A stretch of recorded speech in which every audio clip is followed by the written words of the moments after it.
రాష్ట్ర ప్రభుత్వ సలహాదారులందరికీ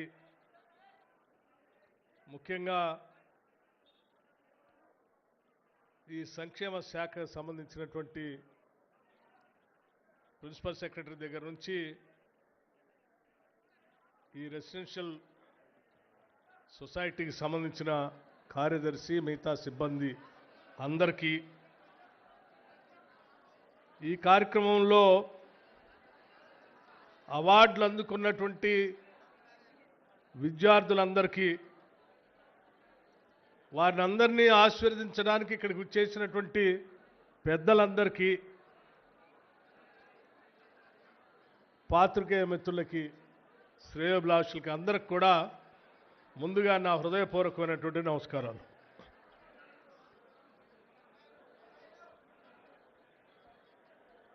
రాష్ట్ర ప్రభుత్వ రెసిడెన్షియల్ పాఠశాలలో చదువుకుంటున్నటువంటి విద్యార్థులకి బహుశా మొట్టమొదటిసారి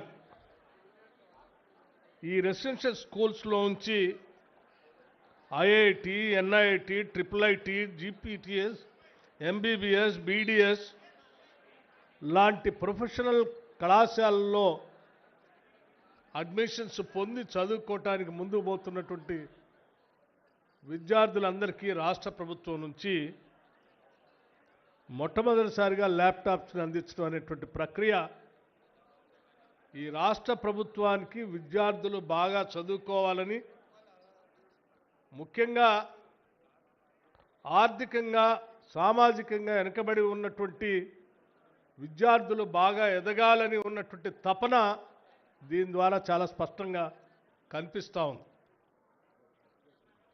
అట్లాగే 10th క్లాస్లో టాపర్స్గా ఉన్నటువంటి వాళ్ళని కూడా పిలిచి ప్రోత్సహించి భవిష్యత్తులో ఇంకా బాగా చదువుకోవటానికి కావాల్సిన విధంగా వాళ్ళకు కూడా కొన్ని అవార్డ్స్ ఇచ్చి ప్రోత్సహించే విధానం ఈ గురుకుల పాఠశాలలో చదువుకున్నటువంటి విద్యార్థులంతా కూడా రేపొద్దున ఈ రాష్ట్రానికే కాదు దేశానికి ప్రపంచానికి కూడా మార్గదర్శకంగా ఎదగాలనే అంత బలమైన కోరిక ఈ రాష్ట్ర ప్రభుత్వానికి, ముఖ్యంగా రాష్ట్ర ముఖ్యమంత్రి రేవంత్ రెడ్డి గారికి అట్లాగే మంత్రి మండలి సభ్యులందరికీ బలంగా ఉన్నది కాబట్టే ఇటువంటి కార్యక్రమాలు తీసుకొని ముందు పోతా ఉన్నాం. ఈ కార్యక్రమాన్ని ఏర్పాటు చేసేటప్పుడు ఈరోజు మన రాష్ట్ర ప్రభుత్వం అధికారంలోకి వచ్చిన తర్వాత ఇందిరమ్మ ప్రభుత్వం, ప్రజాప్రభుత్వం, పేదల ప్రభుత్వం, మనసున్న ప్రభుత్వం, ఈ ప్రభుత్వం అంతా ఆలోచన చేసి చేసిన పనులు ఒకసారి తప్పనిసరిగా మీ అందరితో కూడా పంచుకోవాలని అనుకుంటున్నాను. బహుశా నాకు తెలిసి రాష్ట్ర ప్రభుత్వ చరిత్రలో కానీ, ఉమ్మడి రాష్ట్ర ప్రభుత్వ చరిత్రలో కానీ ఎస్సీ ఎస్టీ సబ్ ప్లాన్కు సంబంధించి తూచా తప్పకుండా నిధుల్ని కేటాయించడమే కాదు, ఖర్చు చేయటానికి కూడా ఆలోచన చేసినటువంటి ప్రభుత్వం ఇంతవరకు లేదు. కేవలం రేవంత్ రెడ్డి గారి నాయకత్వంలో ఉన్నటువంటి తెలంగాణ ఈరోజు ఈ ప్రభుత్వం తప్ప.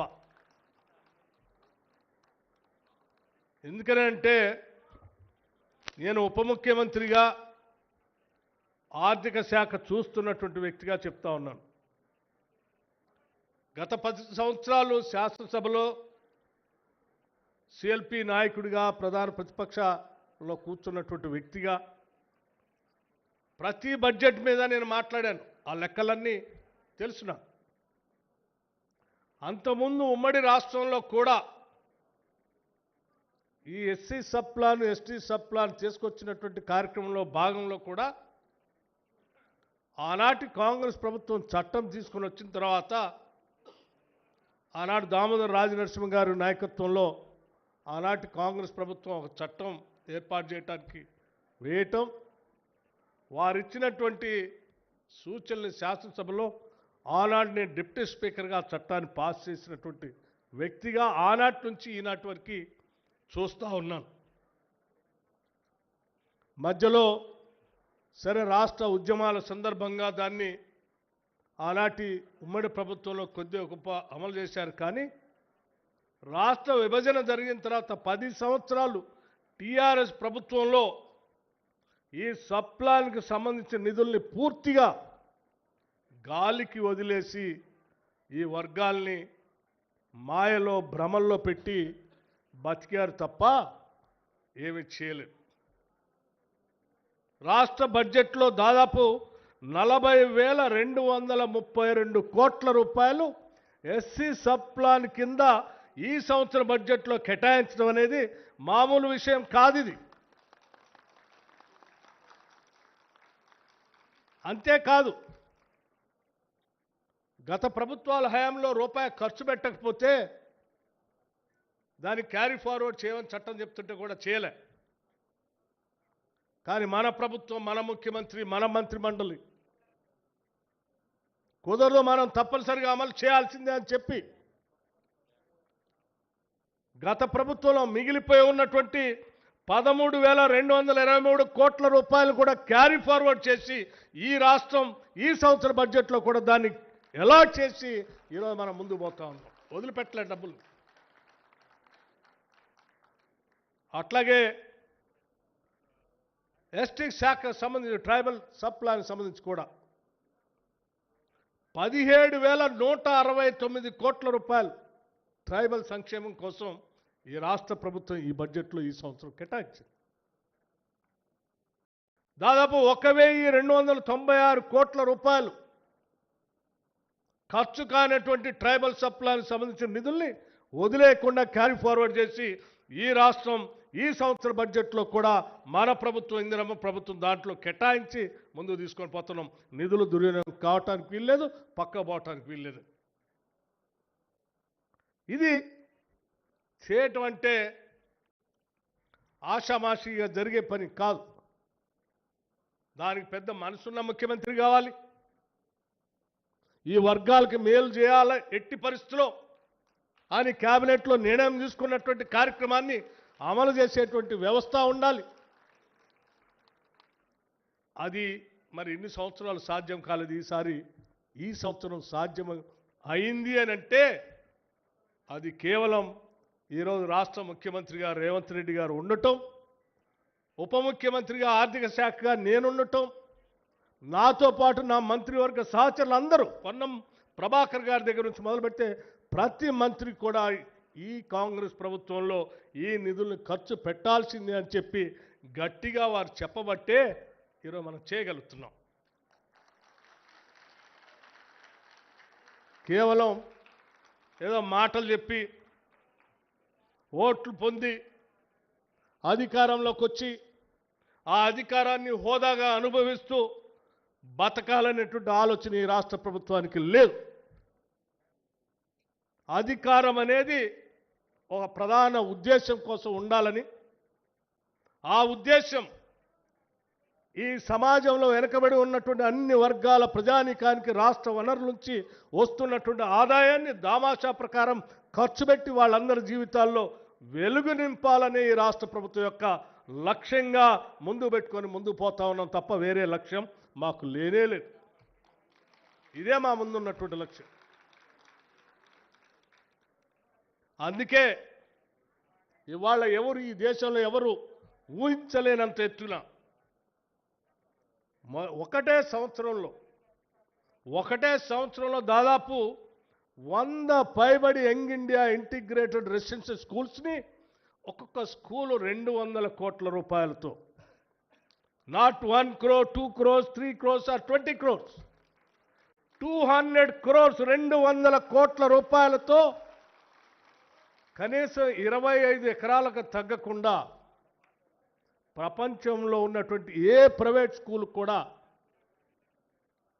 మనకంటే బాగుందని ఎవరు అనుకోవటానికి లేదు. వాటన్నిటికంటే కూడా ఇవి బాగుండాలని ప్రత్యేకంగా శ్రద్ధ తీసుకొని ఒక 100 స్కూల్స్ని ఈ సంవత్సరమే 104 స్కూల్స్ అనుకుంటా ఈ సంవత్సరమే శాంక్షన్ చేసి ఈ దేశ చరిత్రలో ఒక సువర్ణ అధ్యక్షాన్ని రాయగలిగామనంటే కేవలం ఆ తపన ఉంది కాబట్టి చేయగలుగుతున్నాం. ఎక్కడో ఊరు బయట విసిరేసినట్టు, లేకపోతే సమాజంలో కలవరేయకుండా ఎక్కడో ఉంచినట్టు, ఎక్కడో పక్కన ఒక స్కూల్ పెట్టినట్టు కాకుండా ఈ సమాజం ఒక ఉమ్మడి కుటుంబంలాగా ముందుకు పోవాలి. అందరూ అన్నదమ్ముల్లాగా కలిసిమెలిసి ముందుకు పోవాలి. తారతమ్యాలు లేని సమాజ నిర్మాణం జరగాలి అనే ఆలోచనతోనే ఈ రాష్ట్ర ప్రభుత్వం ముఖ్యమంత్రి రేవంత్ రెడ్డి గారి నాయకత్వంలో ఆలోచన చేసింది.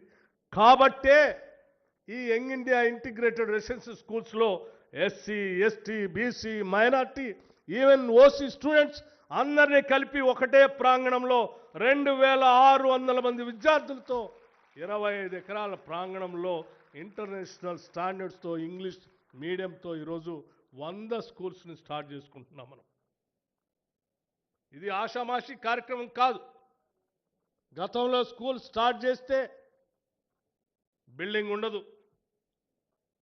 స్కూల్ స్టార్ట్ చేస్తే ఎక్కడో కళ్యాణ మండపంలోనో, లేకపోతే వాళ్ళు బంద్ చేసినటువంటి పాఠశాల సంబంధించిన ప్రాంగణాల్లోనో, లేకపోతే వాళ్ళ పనికి వచ్చేటువంటి ఆ రైస్ మిల్స్ లాంటి దాంట్లోనో అరకొర సదుపాయాలతో అదే గదిలో పడుకోవటం, అదే గదిలో పాఠాలు చెప్పటం, అదే గదిలో తినటం, అనేక ఇబ్బందులు ఉన్నటువంటి రెసిడెన్షియల్ స్కూల్స్ ఇట్లా ఉండటానికి వీల్లేదని చెప్పి అత్యున్నతమైనటువంటి ప్రమాణాలతో ఈరోజు యంగ్ ఇండియా రెసిడెన్షియల్ స్కూల్స్ని శాంక్షన్ చేసుకోవటం కాకుండా ఇవాళ వాటన్నిటికీ టెండర్స్ కూడా పిలిచి పెద్ద ఎత్తున అత్యంత ప్రాధాన్యత రంగంగా ముందుకు తీసుకొని పోయే కార్యక్రమం జరుగుతూ ఉందనంటే రేపు పొద్దున ఈ పాఠశాలలో చదివేటువంటి విద్యార్థులు ఈ రాష్ట్రానికే కాదు దేశంలో కూడా అత్యున్నతమైనటువంటి విద్యార్థులుగా ఎదుగుతారని చెప్పడానికి నాకు ఎటువంటి సందేహం లేదు. ఆలోచన చేయండి మిత్రులారా. చదువుకున్నటువంటి విద్యార్థులు ఉద్యోగ అవకాశాలు లేక ఎక్కడో అక్కడో ఇక్కడో గ్రామీణ ప్రాంతాల్లో చివరికి పెళ్లిళ్ళు జరుగుతూ ఉంటే సప్లయర్స్గా తిరుగుతున్నటువంటి నిరుద్యోగ యువతను చూసి అటువంటి పరిస్థితి ఉండటానికి వీల్లేదని చెప్పి ఈరోజు ఒకటేసారి 56,000 మంది వాళ్ళకి ప్రభుత్వ ఉద్యోగాలు ఇప్పించడమే కాకుండా ఆలోచన చేసి రాజీవ్ యువ వికాసం అని చెప్పి బహుశా ఇది కూడా చాలా రాష్ట్రాల్లో ఇంతవరకు చేయలేదు. 8,000 కోట్ల రూపాయలతో రాజీవ్ యువ వికాసం అని నిరుద్యోగ యువకుల కోసం సెల్ఫ్ ఎంప్లాయ్మెంట్ స్కీమ్ పెట్టి ఈ సంవత్సరం ముందు పోతాం. నాట్ 1 crore 2 crores లేకపోతే 1000 కోట్లు కాదు, 8,000 కోట్లు ఒకటే సంవత్సరం. ఎలా ఇది సాధ్యం? ఎలా సాధ్యమనంటే చేయాలనేటువంటి తపన మనసుంటేనే సాధ్యమైంది. చేసి చూపిస్తున్నటువంటి ప్రభుత్వం ఈరోజు ఎస్టీ ట్రైబల్ సబ్ ప్లాన్ కింద నిధులు ఉన్నప్పటికీ, లేకపోతే ఆనాటి కాంగ్రెస్ ప్రభుత్వం అటవీ ప్రాంతంలో నివసిస్తున్నటువంటి అనేక మంది ROFR పట్టాలు ఇచ్చినప్పటికి కూడా గతంలో చూసాం మనం. ఇచ్చినటువంటి భూముల్లో దున్నుకోవటానికి పోతే ఆ దున్నుకుంటున్నటువంటి కుటుంబాలు మహిళలను కూడా చూడకుండా వాళ్ళు వేసినటువంటి పంట ట్రాక్టర్లతో తొక్కిస్తూ ఉంటే అది చూడలేక అడ్డం పోతే చెట్టు కట్టేసి కొట్టినటువంటి సంఘటనలు మనం ప్రత్యక్షంగా చూసాం. మేము కూడా అడవిలోకి వెళ్ళి మాట్లాడాం. అందుకే ఈరోజు ప్రభుత్వం ఇందిరా సౌర గిరి జల వికాసం, ఇందిరా సౌర అంటే సోలార్, ఇందిరా సోలార్ గిరి జల వికాసం అని ఈ రాష్ట్రంలో ఉన్నటువంటి గిరిజన కుటుంబాల మొత్తానికి ఆనాడు రాష్ట్ర ప్రభుత్వాలు పంపిణీ చేసిన 6,70,000 ఎకరాలకి ఈరోజు ఉచితంగా సోలార్ పంప్ సెట్లు పెట్టడమే కాకుండా డ్రిప్ ఇరిగేషను, స్ప్రింక్లర్సు, అట్లాగే ప్లాంటేషన్, హార్టికల్చర్ సంబంధించి 12,500 కోట్ల రూపాయలతో ఈ పథకాన్ని తీసుకొని ముందుకు పోతా ఉన్నాం. 12,500 crores. ఇవి మరి ఆదాయం గత 10 సంవత్సరాలు లేదా? ఈ సంవత్సరం వచ్చిందా? కాదే. గత 10 సంవత్సరాలు కూడా ఈ ఆదాయం ఉంది, ఇంతకంటే బాగా ఉంది. తీసుకొచ్చిన 7 లక్షలు 7.5 లక్షల కోట్ల అప్పు కూడా ఉంది. అది ఆదాయం రెండు కలిపితే కూడా ఇటువంటి కార్యక్రమాలు చేయలేవాళ్ళు, ఆలోచన చేయలే. ఇప్పుడు మన మిత్రుడు మాట్లాడుతూ చెప్పాడు, 10 సంవత్సరాలు ఇటువంటి రెసిడెన్షియల్ స్కూల్లో చదువుతున్నటువంటి విద్యార్థులకి డైట్ ఛార్జెస్ పెంచలే, వాళ్ళు కాస్మెటిక్ ఛార్జెస్ పెంచలే. రాష్ట్రంలో అన్ని రంగాల్లో పెరుగుతున్నటువంటి ధరలకు అనుగుణంగా రేట్లు పెంచుతున్నారు. కానీ పేద బిడ్డలు చదువుకుంటూ తింటున్నటువంటి రెసిడెన్షియల్ స్కూల్స్లో సంబంధించినటువంటి భోజనానికి సంబంధించి మాత్రం ఎక్కడ పెంచలే. మన ప్రభుత్వం రాగానే మనం ముఖ్యమంత్రి మంత్రిమండలంతా కూర్చొని ఆలోచన చేసి ఈ బిడ్డల భవిష్యత్తే మన భవిష్యత్తు, వాళ్ళ కోసం మనం ఆలోచన చేయాలని చెప్పి ఒకటేసారి కమిటీ వేసి 15 రోజుల్లో రిపోర్ట్ తెప్పించి 40% డైట్ ఛార్జెస్ని పెంచినటువంటి చరిత్ర ఈ ప్రభుత్వానికి. 200% కాస్మెటిక్ ఛార్జెస్ పెంచి పాపం పాఠశాలలో చదువుతున్నటువంటి విద్యార్థులకు ఉన్నటువంటి సమస్యలు కుటుంబంలో ఉన్నటువంటి తల్లిదండ్రులకే తెలుసు. అటువంటి వాళ్ళ కోసం 200% పెంచి వెంటనే రిలీజ్ చేయడమే కాదు, ఇది పెంచిన వృధా కూడా పోవటానికి వీల్లేదని చెప్పి చీఫ్ సెక్రటరీ స్థాయిలో కమిటీలేసి సీనియర్ అధికారులందరికీ కూడా బాధ్యత అప్పచెప్పి స్టేట్ లెవెల్లో ఒక కామన్ మెనూ పెట్టి ఏ రోజు ఏ భోజనం ఉండాలో, మార్నింగ్ ఏంటి, బ్రేక్ఫాస్ట్ ఏంటి, లంచ్ ఏంటి, సాయంత్రం పూట వాళ్ళకి ఈవినింగ్ ఇచ్చేటువంటి స్నాక్స్ ఏంటి, లేకపోతే రాత్రి డిన్నర్ ఏంటి అని చెప్పి డాక్టర్స్తో డైట్ రాపిచ్చి న్యూట్రిషియస్ ఫుడ్ వాళ్ళకి అందిస్తే మనం చెప్పే బుద్ధులతో పాటు విద్యా బుద్ధులతో పాటు శారీరకంగా మానసికంగా కూడా బాగా ఎదిగి ప్రపంచంతో పోటీ పడతారనేటువంటి ఒక తపనతోనే ఈ రాష్ట్ర ప్రభుత్వం ఈ 40% డైట్ ఛార్జెస్ పెంచింది, 200% డైట్ ఛార్జెస్ పెంచింది. ఇవన్నీ కేవలం ఈ రాష్ట్ర సంక్షేమం కోసం ఆలోచన చేసే. మేము కూడా గత పాలకుల్లాగా మాటలు చెప్పొచ్చు, గత పాలకుల్లాగానే కేటాయించామని చెప్పి ఖర్చు చేయకుండా చేయొచ్చు. కానీ మేము అధికారంలోకి వచ్చింది ఆ లక్ష్యంతో రాలే, మేము వచ్చిందే ఒక పర్పస్తో వచ్చాం. నేను కానీ మా ముఖ్యమంత్రి రేవంత్ రెడ్డి గారు కానీ లేకపోతే మా శాసనసభ్యులు కానీ మా మంత్రిమండలిలో ఉన్నట్టు ఏ మంత్రి అయినా ఒక లక్ష్యం కోసం వచ్చాం. ఈ రాష్ట్రం అభివృద్ధి చెందాలని, ప్రత్యేక రాష్ట్రం ఏర్పడితే ఇక్కడ ఉన్న వనరులన్నింటినీ కూడా ఈ రాష్ట్ర ప్రజలకు ఉపయోగించాలని, వెనకబడి ఉన్నటువంటి వర్గాలన్నీ కూడా అభివృద్ధి చెందాలని, ఒక సామాజిక తెలంగాణ ఏర్పడాలని, ఈ సమాజంలో ఉన్నటువంటి వెనుకబడినటువంటి ఈ వర్గాలన్నీ కూడా తలెత్తుకొని ఆత్మగౌరవంతో బతకాలని, ఆ బతకటం కోసమే ఈ రాష్ట్రాన్ని కాంగ్రెస్ పార్టీ సోనియా గాంధీ గారి నాయకత్వంలో ఇచ్చిందని, ఆ ఇచ్చిన లక్ష్యాన్ని నెరవేర్చడం కోసమే ఈరోజు మేము అధికారంలోకి వచ్చాం తప్ప మాకేదో అధికార కాంక్షతోనో అధికారం అనుభవించడానికి రాలేదు. ఈ అధికారాన్ని బాధ్యతగా భావించి పనిచేస్తూ ఉన్నాం. అందుకే ప్రతిరోజు, ప్రతి వారం, ప్రతి నెల ఆదాయం ఎంత వస్తూ ఉంది, ఖర్చు దేనికి పెడతా ఉన్నాం, మనం పెట్టే ప్రతి పైసా ఈ రాష్ట్రంలో ఉన్నటువంటి ఈ ప్రజలకి ఏ రకంగా వాళ్ళ జీవితాల్లో ఉన్నతంగా ఎదగటానికి లేకపోతే జీవన ప్రమాణాలు పెరగటానికి ఉపయోగపడుతుందని ఆలోచన చేసే ఒక ప్రణాళికాబద్ధంగా చేస్తూ ఉన్నాం. అందుకే ఈరోజు ఈ కార్యక్రమాన్ని మనం ఇంత గొప్పగా ఏర్పాటు చేసుకోగలిగాం. ఇవే కాదు, ఇంకా భవిష్యత్తులో చాలా కార్యక్రమాలు ఉన్నాయి. భూభారతి తీసుకొచ్చారు, మొన్న చెప్తా ఉన్నారు, ఆనాటి కాంగ్రెస్ ప్రభుత్వాల్లో పంపిణీ చేసినటువంటి అసైన్డ్ భూములను కూడా బయటికి తీసి చాలా పంచాలనేటువంటి ఆలోచనతో ఈ కాంగ్రెస్ ప్రభుత్వం ఆలోచన చేస్తూ ఉంది. అంతిమంగా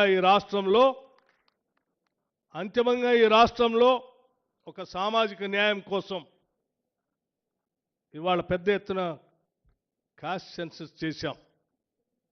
ఈ కాస్ట్ సెన్సస్తో సమాజంలో ఏ వర్గాలైతే వెనకబడి ఉన్నారో, ఎవరైతే వనరులు అందుకోలేకుండా ఉన్నారో వాళ్ళందరి గురించి ఆలోచన చేసి ఆ లెక్కల దామాషా ప్రకారం భవిష్యత్తులో ప్రణాళికలు తయారు చేస్తాం. ఆ ప్రణాళిక ప్రకారం ఈ రాష్ట్ర సంపదని వనరుల్ని ప్రజలందరికీ సమానంగా పంచే కార్యక్రమంలో ముందుకు పోతామని చాలా స్పష్టంగా చెప్తా ఉన్నాం. ఇది ప్రజాప్రభుత్వం, ప్రజల ప్రభుత్వం, పీపుల్స్ గవర్నమెంట్. ఇది ప్రజలకే అంకితం. ఇది దొరలకో దేయాలకో అంకితం కాదు. ఇది ప్రజలకే అంకితం. ఇది ప్రజల కోసమే పనిచేస్తుందని చెప్పి మీ అందరికీ మేము మాటిస్తూ, ఈ పాఠశాలలో చదువుకునేటువంటి విద్యార్థులందరూ కూడా మీ తల్లిదండ్రులు మీ పైన చాలా ఆశలు పెట్టుకున్నారు. మీ తల్లిదండ్రులతో పాటు మేము కూడా చాలా గొప్ప గొప్ప ఆశలు పెట్టుకున్నాం. బాగా ఎదగాలని, ఎదిగి మీరు అద్భుతమైనటువంటి పేరు ప్రఖ్యాతులు మీ కుటుంబానికే కాదు ఈ రాష్ట్రానికి కూడా తీసుకొని రావాలని, ఈ తీసుకొని వచ్చేటువంటి క్రమంలో మీకోసం ఎంత ఖర్చు పెట్టడానికైనా ఈ ప్రభుత్వం సిద్ధంగా ఉంది అని చెప్పి సవివరంగా మీ అందరికి మనవి చేస్తూ సెలవు తీసుకున్నాను. జై హింద్.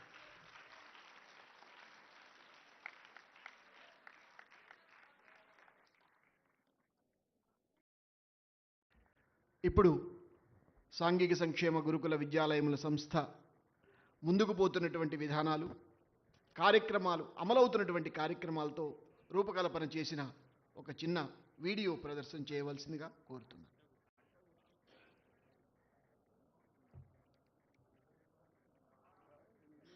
ఒక నది రాయిని కూడా తలుచుకుని ప్రవహించినట్లు తెలంగాణ ప్రభుత్వ సహకారంతో గౌరవ ముఖ్యమంత్రి శ్రీ రేవంత్ రెడ్డి గారి నాయకత్వంలో Telangana social welfare residential schools TGSWREIS 2024-2025 విద్యా సంవత్సరంలో అద్భుత అడ్డంకులను అధిగమించి విజయాలను సాధించాయి.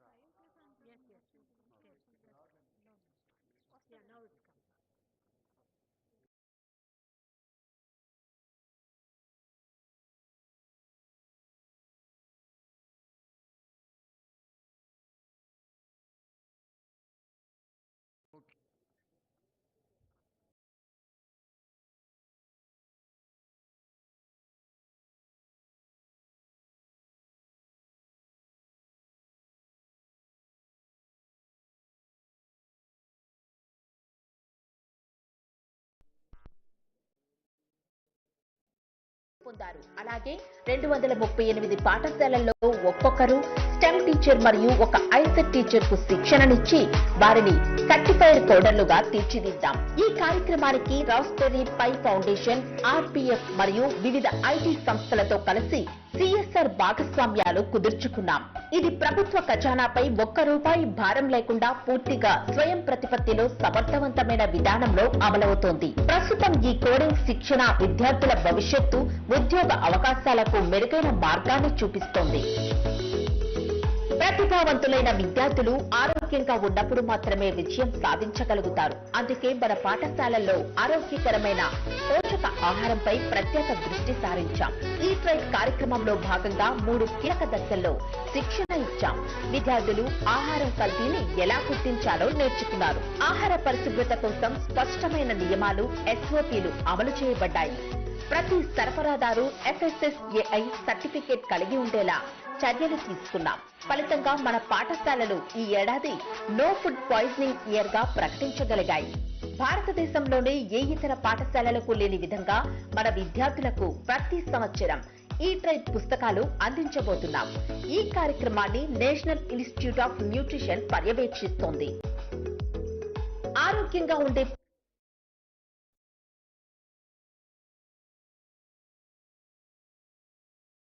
ఇప్పుడు ఇంత అద్భుతమైన విజయాలు సాధించినటువంటి మా విద్యార్థులను ఆశీర్వదించవలసిందిగా, చాలా బిజీగా ఉండి కూడా మా విద్యార్థులను ప్రోత్సహించడానికి విచ్చేసినటువంటి మాన్య ముఖ్యమంత్రి వర్యులు శ్రీ యనుమల రేవంత్ రెడ్డి గారిని దయచేసి మా విద్యార్థులను ఉద్దేశించి మాట్లాడవలసిందిగా సాదరంగా, సవినయంగా, సప్రశ్రయంగా